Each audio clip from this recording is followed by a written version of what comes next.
सभी PCCF, APCCF और बहुत ही सम्मानित पत्रकार भाइयों, मुझे बड़ी खुशी है आज हम लोग काफ़ी समय बाद मिल रहे हैं और ये कार्यक्रम हम यहाँ पर एक बहुत बड़ा कार्यक्रम कल कर रहे हैं जिसमें विभिन्न प्रदेशों के फॉरेस्ट ऑफिसर्स आ रहे हैं और हम लोग आपस में एक्सचेंज ऑफ व्यूज़ करेंगे। हम लोग आपस में कि भाई तुम्हारे यहाँ ये काम कैसे होता है, हमारे यहाँ ऐसे होता है, ताकि दोनों को एक दूसरे को फ़ायदा हो।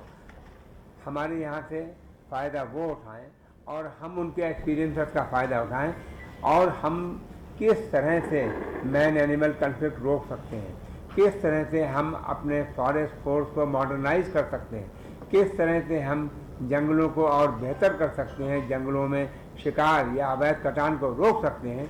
इस बारे में विभिन्न प्रदेश के पदाधिकारी आएंगे, उनके यहाँ के सीनियर ऑफिसर्स आएंगे, एक्सचेंज ऑफ व्यूज़ होगा और ये कार्यशाला कल एक दिन की है जी, कल है और कुछ लोग आज ही आ जाएंगे और हम इसमें ख़ास चीज़ ये चाहते हैं हम अपने प्रदेश में दूसरे प्रदेशों से क्या सीख सकते हैं और जो सीखें उसे इम्प्लीमेंट करें ताकि हम अपने यहाँ बेहतर कर सकें। आज जैसा कि आप लोगों को मालूम है, आप सबके सहयोग से हमने पेड़ लगाए, दूसरे प्रदेशों के लोग हमारे यहाँ देखने आते हैं कि आपने कैसे इतने पेड़ लगा दिए। इसी तरह से हम भी दूसरे प्रदेशों के लोगों को बुलाया है कि हम भी उनसे सीखें कि हम अपने जंगलों से किस तरह से अपनी इकोनॉमी इम्प्रूव कर सकते हैं, मैन एनिमल कन्फ्लिक्ट रोक सकते हैं और जंगलों में बेहतर सुरक्षा कर सकते हैं, टूरिज्म बढ़ा सकते हैं।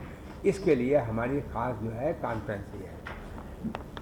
इसका वैसे वो दे दिया गया है आप सबको। विश्व के प्रदूषित वातावरण को शुद्ध करने में वनों के अद्वितीय एवं अप्रतिम योगदान के प्रति अंतर्राष्ट्रीय प्रतिबद्धता को मूर्त रूप देने, वनों के संरक्षण व विकास तथा वृक्षारोपण को जन आंदोलन बनाने के उद्देश्य से संयुक्त राष्ट्र महासभा द्वारा वर्ष 1980 में लिए गए निर्णय के अनुसार प्रत्येक वर्ष 21 मार्च विश्व वानिकी दिवस, 21 मार्च संयुक्त राष्ट्र सभा की तरफ से विश्व वानिकी दिवस के रूप में मनाया जाता है। कल 21 मार्च को हम लोग ये बनाएंगे। वर्ष 2013 में संयुक्त राष्ट्र संघ ने इस दिवस को अंतर्राष्ट्रीय वन दिवस के रूप में मनाए जाने का निर्णय लिया गया। अंतर्राष्ट्रीय वन दिवस के अवसर पर उत्तर प्रदेश कैंपा द्वारा एक दिवसीय कार्यशाला अरण्य समागम राष्ट्रीय वानिकी संवाद का आयोजन किया जा रहा है। कार्यशाला के मुख्य अतिथि माननीय मुख्यमंत्री उत्तर प्रदेश आदरणीय योगी आदित्यनाथ जी होंगे और उनका वो हमें प्रेरणा देंगे, वो हमें मार्गदर्शन करेंगे और इसके साथ ही साथ हमारे अधिकारी होंगे। वन एवं अर्थव्यवस्थाएं विषय वस्तु पर आधारित कार्यशाला के तकनीकी सत्रों के देश के विभिन्न प्रदेशों में वानिकी के क्षेत्र में किए जा रहे उत्कृष्ट कार्यों व अभिनव प्रयासों, वन प्रबंध का आधुनिकीकरण तथा डिजिटलाइजेशन, वन क्षेत्र के निकटवर्ती क्षेत्रों में मानव वन्यजीव संघर्ष नियंत्रित करने हेतु उपायों तथा वनीकरण व वन्य जीव संरक्षण के लिए कैंपा से प्राप्त धनराशि का प्रभावी उपयोग किया जाए। जो धन उपयोग करें वो इस तरह से करें कि वो रिजल्ट ओरिएंटेड हो और उससे ज़्यादा से ज़्यादा फायदा हमारे वनीकरण को हो, वन्य जीव को हो, वनों के पास में रहने वालों को हो और पर्यावरण को। वन, वन्य प्राणी, वृक्ष, वेटलैंड सहित समस्त प्राकृतिक संसाधन हमारे जीवन के अभिन्न अंग है। हमारे वन न केवल पर्यावरणीय संतुलन बनाए रखने में महत्वपूर्ण भूमिका निभाते हैं अपितु अर्थव्यवस्था तथा निर्धन, निर्बल व वंचित वर्गों के लिए आजीविका के साधन, ईंधन, प्रकाश, विभिन्न उद्योगों के लिए कच्चा माल तथा इको पर्यटन गतिविधियों के प्रमुख केंद्र भी हैं। इन प्रत्यक्ष और अप्रत्यक्ष लाभों के कारण वन हमारी अर्थव्यवस्था के सुदृढ़ आधार भी हैं। इस दृष्टि से अंतर्राष्ट्रीय वन दिवस 2026 की विषय वस्तु फॉरेस्ट एंड इकोनॉमी अत्यंत प्रासंगिक है। देखिए, इस समय हम कॉन्फ्रेंस तो कर रहे हैं फॉरेस्ट एंड इकोनॉमी, लेकिन वन से हमें वो चीज़ मिलती है जो इकोनॉमी से भी ऊपर है, वो है ऑक्सीजन। इसलिए वन बहुत ज़रूरी चीज़ है, लेकिन ये कॉन्फ्रेंस जो हम कर रहे हैं फॉरेस्ट एंड इकोनॉमी इस पर कर रहे हैं। वन आधारित उद्योग प्रदेशवासियों को आजीविका व रोजगार के संसाधन उपलब्ध करवा रहे हैं। हमारी सरकार द्वारा वन आधारित उद्योगों को प्रोत्साहन देने हेतु नियमों का सरलीकरण, कानून व्यवस्था सुदृढ़ कर उद्यमियों को भयमुक्त वातावरण उपलब्ध करवाने, तथा वन आधारित उद्योगों को कच्चे माल की उपलब्धता सुनिश्चित कराने के परिणाम स्वरूप विगत 9 वर्षों में प्रदेश में 2467 से अधिक वन आधारित उद्योग स्थापित किए गए हैं। क्योंकि वनों से संबंधित जो भी हम कर सकते हैं हम उद्योग उद्यापित में स्थापित करा रहे हैं ताकि हमारे लोगों को रोजगार मिले। हम यहाँ से जो प्रोडक्ट बना रहे हैं वो दूसरे प्रदेशों में भेजें और न केवल दूसरे प्रदेशों में बल्कि और देशों में भी भेजें ताकि हमारी इकोनॉमी इम्प्रूव हो। विगत 9 सहभागिता व अंतर विभागीय समन्वय से 243 करोड़ से अधिक पौधे रोपित किए गए, जिनमें हमारे पत्रकार बंधुओं का भी बहुत बड़ा योगदान रहा। मैं उसके लिए आप सबका एक बार पुनः धन्यवाद देता हूँ। बृहद स्तर पर वृक्षारोपण, वन सुरक्षा व वन विस्तार के परिणाम स्वरूप प्रदेश के वनावरण और वृक्षावरण में वृद्धि, प्रकृतिवास में सुधार तथा राष्ट्रीय पशु बाघ, राष्ट्रीय धरोहर हाथी, राष्ट्रीय और जलीय जीव डॉल्फिन, राज्य पक्षी सारस व गिद्धों की संख्या में उल्लेखनीय वृद्धि हुई है। हमारे यहाँ ये एनिमल्स जितने बढ़े हैं, कम प्रदेशों में इतने बढ़े हैं। हमारे यहाँ ग्रीनरी बढ़ी है। प्रदेश के बृहद वृक्षारोपण के कार्यक्रम के अंतर्गत 5 जून विश्व पर्यावरण दिवस, डॉक्टर श्यामा प्रसाद मुखर्जी बलिदान दिवस तथा वन महोत्सव के अवसर पर वृक्षारोपण के साथ साथ पर्यावरण संरक्षण, जल संरक्षण, रेन वाटर हार्वेस्टिंग, प्लास्टिक मुक्त परिवेश आदि विषयों पर जन जागरूकता कार्यक्रम चलाया जाता है। प्रदेश में व्यापक नदी पुनरुद्धार हेतु नदियों के दोनों किनारों पर एक्सप्रेस वे के दोनों ओर तथा राष्ट्रीय राजमार्ग व अन्य मार्गों पर उपयुक्त प्रजाति के पौधों के रोपण की प्राथमिकता दी जाती है। वृक्षारोपण अभियान के अंतर्गत विशिष्ट वनों तथा अटल वन, एकलव्य वन, गोपाल वन, त्रिवेणी वन, आक्सी वन, शौर्य वन आदि की स्थापना की गई है।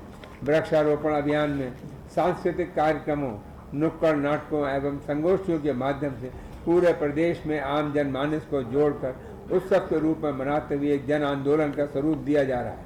कृषकों को वृक्षारोपण कार्यक्रम से जोड़कर पौधारोपण व रोपित पौधों की संरक्षण कर वृक्ष को रूप धारण करने में सहयोग देने के लिए प्रेरित करने व कृषकों की आय में वृद्धि हेतु कार्बन फाइनेंस प्रोजेक्ट के माध्यम से आयोजित कार्बन क्रेडिट के लिए कृषकों को धनराशि वितरित की जा रही है। ऐसा करने वाला उत्तर प्रदेश देश का प्रथम राज्य है। और हम किसानों से भी कहते हैं, अपने खेत की मेड़ पे पेड़ लगाओ। हर खेत पे मेड़, हर मेड़ पर पेड़। अगर खेत पे मेड़ होगी तो पानी रुकेगा, अंडर वाटर चार्ज होगा, ग्राउंड वाटर चार्ज होगा, पानी मिलने में हमें आसानी रहेगी। और साथ साथ किनारे पे अगर हम टिम्बर लगाएं, किसान से हम कहते हैं टिम्बर लगाओ, ताकि ऊपर सीधा तना जाएगा ऊपर और उसकी सेल होगी और उससे आमदनी अच्छी होगी। अगर ब्रांचेस को काट दिया जाए तो पेड़ सीधा ऊपर जाएगा और कोई ख़ास साया नीचे नहीं रहेगी, ताकि उसके एग्रीकल्चर प्रोडक्शन पे कोई ऐसा फर्क नहीं पड़ेगा। बल्कि पेड़ जब बिकेगा 5-6 साल में तो उसे अच्छी कीमत मिलेगी और साथ ही साथ कार्बन सीक्वेस्ट्रेशन का भी पैसा उसको मिलेगा। तो हम ये चाहते हैं कि आप सबका सहयोग, हमें कल के जो हम कार्यक्रम आयोजित कर रहे हैं जिसमें विभिन्न प्रदेशों से फॉरेस्ट के ऑफिसर्स आ रहे हैं और कुछ किसानों को भी बुलाया है। तो और इसमें हमारा जो मेन एम होगा वो होगा वन और वन्य जीव संघर्ष। जब हम सुनते हैं कि साहब बहराइच में भेड़िया आ गया, कहीं टाइगर आ गया, कहीं लेपर्ड आ गया, तो हम ये सोचते हैं भाई इन्हें कैसे रोका जाए और प्रदेशों ने कैसे रोका। और हमसे मिले हुए कई प्रदेश हैं, हिमाचल, उत्तराखंड, नेपाल, तिब्बत, इधर और आगे तक बिहार। तो हम देखते हैं सभी जगहों पे कैसे उन्होंने रोका। महाराष्ट्र में, कर्नाटक में, हर जगह जंगल हैं। जहाँ जंगल है वहाँ जंगली जानवर भी हैं और मैन एनिमल कॉन्फ्लिक्ट भी है। हम लोगों को सभी को एक दूसरे के एक्सपीरियंस से फ़ायदा उठाना चाहिए और आम आदमी को सुरक्षा प्रदान करना चाहिए। यही हमारी कल की जो कॉन्फ्रेंस है उसका मेन मोटो है ये कि मैन एनिमल कॉन्फ्लिक्ट कम करें और फॉरेस्ट से इकोनॉमी किस तरह से इम्प्रूव कर सकते हैं वो करें, टूरिज्म बढ़ाएं। कितने प्रदेशों के लोग आ रहे हैं?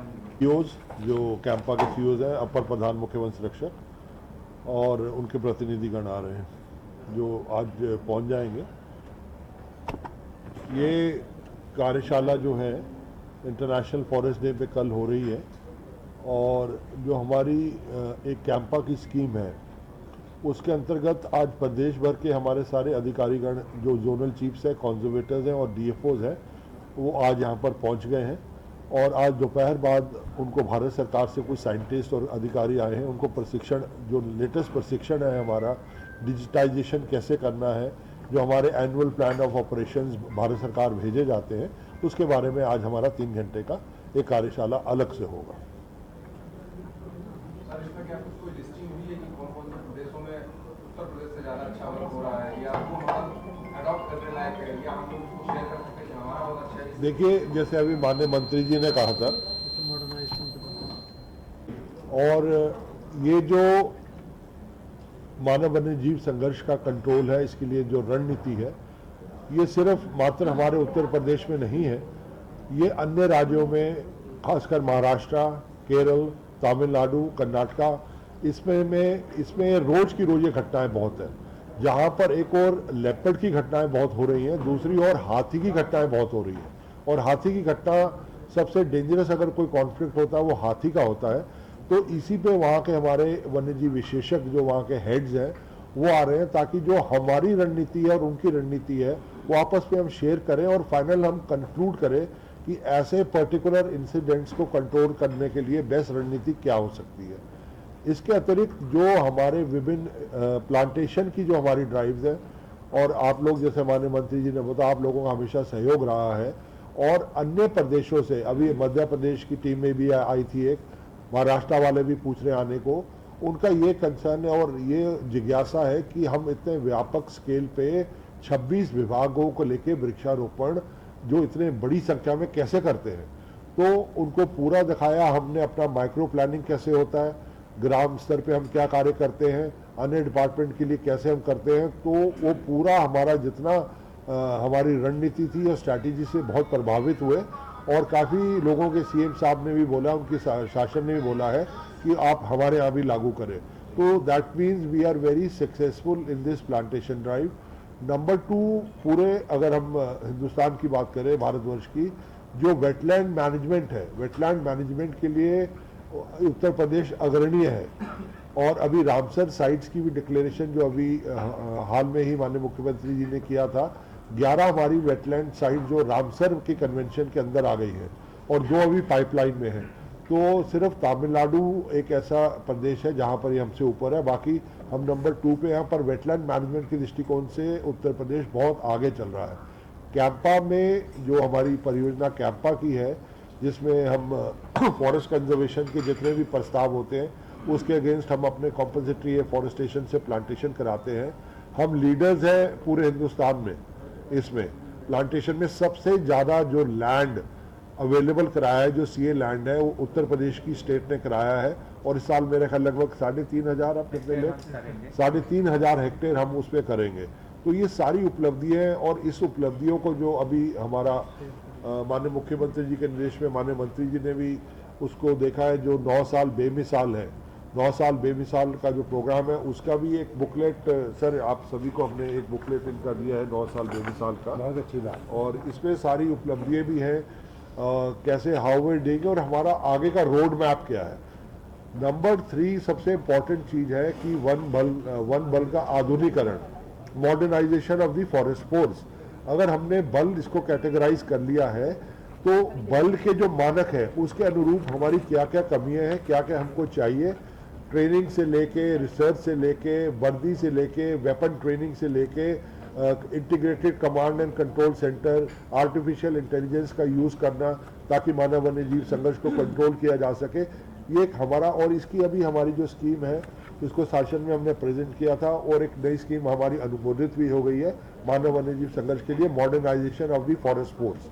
और ये मैं समझ रहा हूँ पूरे इंडिया में UP is the only state जहाँ पर मॉडर्नाइजेशन ऑफ फॉरेस्ट फोर्स को एक स्कीम के रूप में ले लिया गया है, और वित्त पोषण की इसमें कोई अब कमी नहीं रहेगी।